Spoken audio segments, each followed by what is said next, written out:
na totoo na nag-trending ito, nag-viral itong si Diwata. Nagtitinda ng pares. Pero, pang-apat siyang nominee. Ang ibig sabihin ng pang-apat? Ibig sabihin po, maaari lamang siyang maupo bilang totoong nominado at party list representative sa Kongreso kung either mamatay po yung iba na naandoon sa unahan niya o kaya po ay mag-resign o ma-disqualify eventually by co-warranto. Yan po ang mga posibilidad. Kasi kahit na ho sila maka 3 seats, pang-apat ka. So sino po yung tatlo? So as an example, yung isa po doon sa mga nominado ay asawa ng commissioner ng COA dito sa party list ni Diwata. Yes. Asawa siya nino. Asawa siya ng itinalaga dati ng Pangulong Duterte sa COA. Yun nga, sabi nga po dito sa ating research, yung pong numero 1 na nominee sa party list na vendor ay si Marilu Lipana. Okay. Na asawa po nino? Nang naitalaga dyan sa COA na si Mr. Lipana.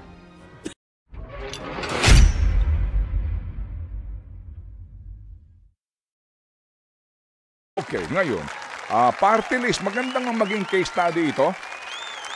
Itong kaso po ng vendors party list kahapon, si Diwata. Diwata. Na ang totoong pangalan ay si Deo Balbuena. Okay, sumikat po itong vendor po ng Paris nga dahil sa nag-viral siya, di ba? Walang question dito po kay Diwata. Klaro naman, di ba? Totoo siyang vendor. No? At hindi ho natin din aalisin yung kahit na po sino sa atin, wag ho natin sabihin na maliitin yung kagustuhan niya na makapaglingkod sa bayan, no. I mean in all fairness. Pero ang tanong lang namin dito is yung vendors party list, pang-apat siya na nominee. Okay.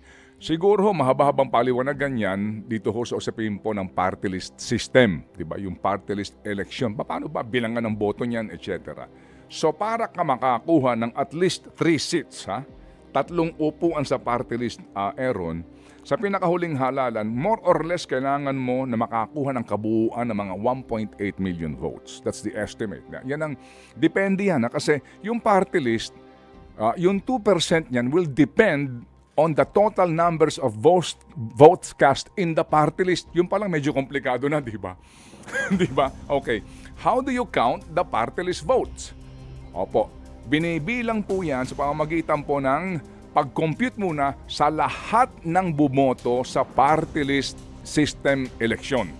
Okay, so yung pong kabuuan, meaning bumoto po si Juan de la Cruz ng party list A, party list B, lahat ng bumoto ho, hindi mo na binibilang kung anong party list. Kung ilan po yung turnout ng mga bumoto sa party list election. Yun po yun. So, total numbers of votes cast in the party list, 2% no ang kinakailangan mo. Yun ho ang batas. Tsaka natin pag-usapan sa ating Think About It next week, yun ho, ano na nangyari, bakit kahit na hindi naka 2%, meron pa rin upuan. So, 2%. So, kinakailangan mo, para makakuha ng 3 seats, kailangan mo ng 6%. Diba? Basic mathematics yan.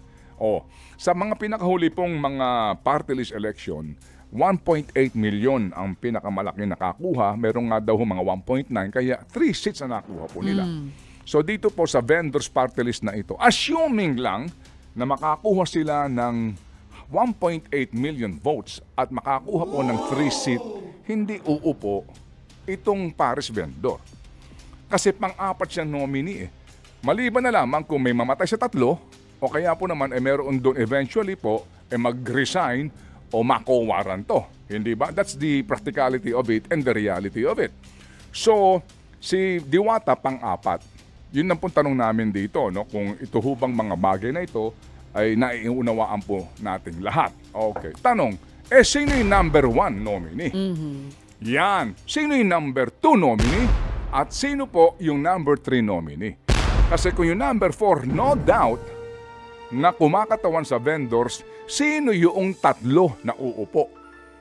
Yan, sa mga vendors na nakikinig ngayon, makinig kayong mabuti ho. Kasi kahit na po ano pa ang ating uri ng trabaho, hindi po mahirap unawain ang mga bagay po na nangyayari sa ating bayan kung atin lang pong gagamitin ang ating pong mga isipan. Kung tayo po'y mag-iisip-isip ng mas malalim, hindi po ito mahirap intindihin, okay? So mamaya po, sabihin na natin kung sino-sino ito. Bilang patikim po lamang sa ating diskusyon para mas maunawaan nga natin ito pong nangyayari ngayon sa party list system election na ito na may mga nagpapanukala na nga po na panahon na para po natin baguhin. At hindi ito mababago kasi kailangan mo ng batas. Sino ba ho naman ang mga mambabatas naglilikha ng batas na makakaapekto sa kanilang personal interest? Parang dynasty, di ho ba? So anong kailangan dito? Kailangan dito taong bayan na. Ang magkusa dito at mag-ingay na tama na po ito. Sobra na po ito. Okay? Think about it. FM. Hay! Grabe. Sabi ng mga kapatid natin dito, diretsuhin nyo na. May nag-comment. So parang ang dating kung fourth nominee siya, ginagamit lang si Diwata? Hindi ako nagsabi niyan. Oo, ganun Wala ba? akong sinasabing ganyan. Kasi nga Ayun sabi ang ko, sabi dito sabi nung ko ginagalang ko nagko-comment. nga, Yun di nga ba? Oo. Oo, ang kanya pong, ang kanyang paglahok dito po sa, kasi Pero nga, bakit nga hindi ginawang first nominee? Siya yung totoong vendor. Ha? Bakit fourth nominee?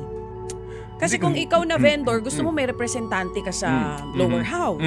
Pero yung representante mo na sige, bigyan totoong mo ng example. manininda, Sino yung first nominee? first nominee, ang pangalan po dito, ang tawag sa kanya ay si Tita Marilu Lipana. Sino siya? Si Tita Marilu Lipana po, base dun sa kanilang website sa Vendors Party List, ay asawa po ng kasalukuyang COA Commissioner Mario Lipana. Asawa ng isang Commission on Audit Commissioner.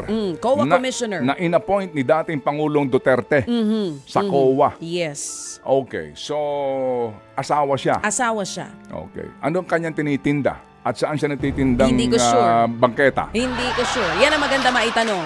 Okay. At bukas ang ating programa sa kanila. Kung gusto nilang sabihin kung sa sila nagtitinda, maganda yung tanong mo.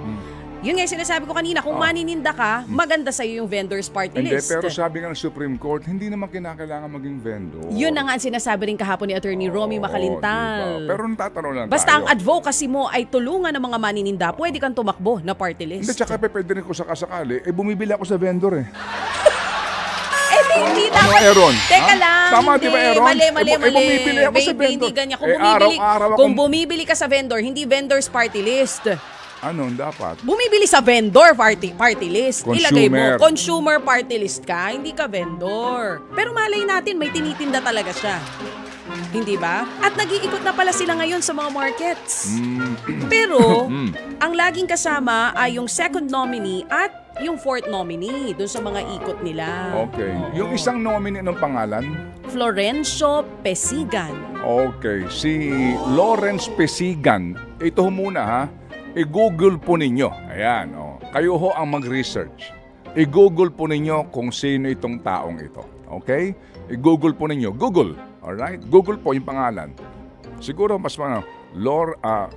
Lorenzo Pesigan News. Lorenz. News. Oo, May mga Lawrence yeah. Pesigan. Okay, kayo na po muna. Hanggang dyan lang ho tayo muna. Ha? Kasi ito ho lamang ay isang case study, di ba? Sa vendors party list. Kasi nga, tandaan din natin na may nakaupo ngayon, jeepney, ha? Drivers. Oo. Party list po ito. Anong kanilang party list itong jeepney drivers? Yung ikinasal dito sa Balisin. Yung kanilang nominee. Ang tanong ko lang ho dito, during the time na nagkakaroon ng deliberasyon tungkol po sa problema ng mga jeepney drivers, diyan sa Kamara, di ba? Committee on Transportation. During the time po na may problema ang ating mga jeepney drivers po na disenfranchised, tanong lang ho ito nasaan ho kayo? Hindi, kasi namigay sila ng ayuda. Nagbigay sila ng tulong sa mga jeepney drivers. Okay. Opo, yan ang sinasabi ho namin, di ba? Ayuda. To ease the burden, but not to totally eradicate the burden or from them to be free of the burden. Kasi ho, talagang dito, ang tulong nga dapat, nakibaka ka, di ba? Para doon sa ipinaglalaban ng mga jeepney drivers, hindi yung nawala ng kita, bigyan mo ng ayuda. So, ang tanong po namin nga dito, dito po sa mga nagsasabi na sila kumakatawan sa mga sektor na ito, sa panahon po na naandyan sa Kamara at pinag-uusapan ng interes ng mga sektor na ito, nasaan kayo? Ito naman tanong.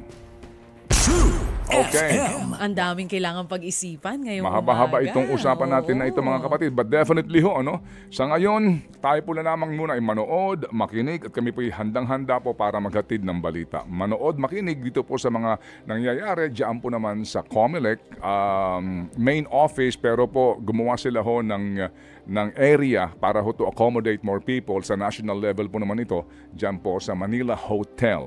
Okay? Aking nga lang pong request din kay Chairman Garcia, please, kung maaari po Chairman, dapat po ay magkaroon kayo ng kahit papaano po ay kinatawan mula po sa DTI. Ano naman eh. At lahat po ng mga maghahain dyan ng Certificate of Candidacy ay hingian nyo po ng PS Mark. Ang standard. May PS Mark. Oo. Sabi na naman nila, bakit? Ba't kailangan ng DTI? Opo. Huwag na hong hingian ng ICC sticker. Basta may PS mark, okay na. Para may PS Mark siya. Oo. Okay? Ikaw talaga.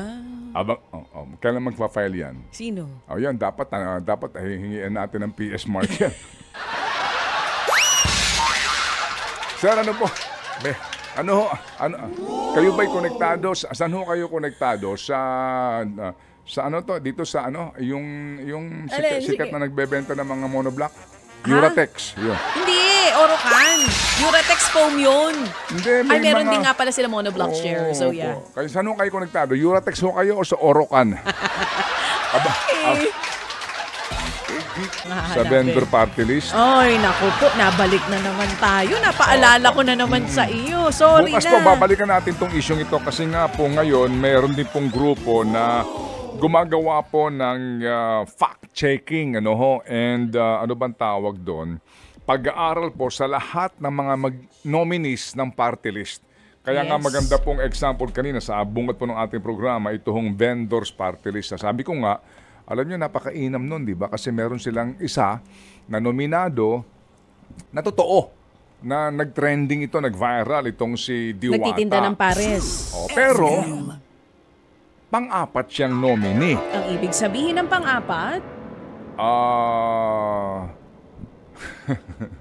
Sabi nga po namin kanina, bagamat hindi ho natin na minamaliit itong si Diwata kasi nga mainam din po na may totoong kakatawan yan. sa vendors. Oo. Pero pang-apat siya. So, ang ibig sabihin, Ibig sabihin po, maaari lamang siyang maupo bilang totoong nominado ho at party list representative sa Kongreso kung either mamatay po yung iba na naandoon sa unahan niya o kaya po ay mag-resign o ma-disqualify eventually by co-warranto. Mga ganun pong usapin. No? Yan po ang mga posibilidad. Kasi kahit na ho sila maka 3 seats, pang-apat ka. So sino po yung tatlo? Yan. Yung tatlo, sino yun? Kaya ito ho din ang magandang gagawin po ng isang grupo, yun malaman nyo, sino-sino ba itong mga unang tatlo na mga nominado, lalo na ho, yung mga party list na baka ho naman, ika nga po natin, ay makakalap po ng corresponding votes for a seat in Congress. So as an example, yung isa po doon sa mga nominado ay asawa ng commissioner ng COA. Ganon. may ganon? Dito sa party list ni Diwata, Yes. asawa siya nino. Asawa siya ng itinalaga dati ng Pangulong Duterte sa COA. Na? Sitting, commissioner ngayon, ganun ba yun?